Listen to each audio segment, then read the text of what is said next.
Hi friends, welcome back our channel Leela 321. ఈ video వచ్చేసి beetroot dosa ఎలా వేయాలో చూపిస్తాను మీకు.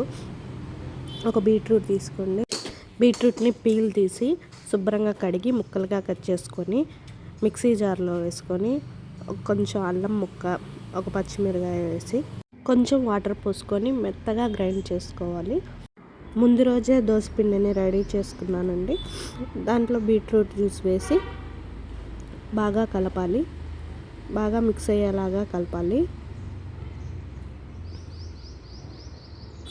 చాలా బాగుంటుంది, పిల్లలు ఇష్టంగా తింటారు.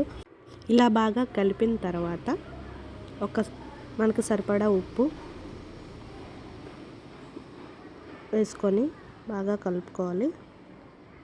తర్వాత కొంచెం జీలకర్ర ఎందుకు వేయాలంటే కొద్దిగా అరుగుదలకి బాగుంటుందని పిల్లలకి కొంచెం జీలకర్ర వేసుకోవాలి. బాగా మిక్స్ చేయాలి.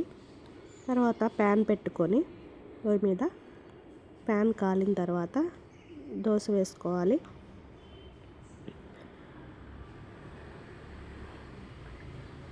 చాలా బాగుంటుంది క్రిస్పీగా.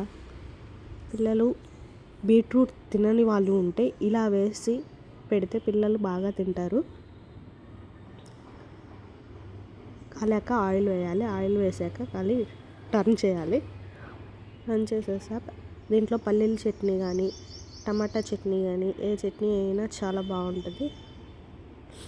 నేను పల్లీల చట్నీ చేశాను.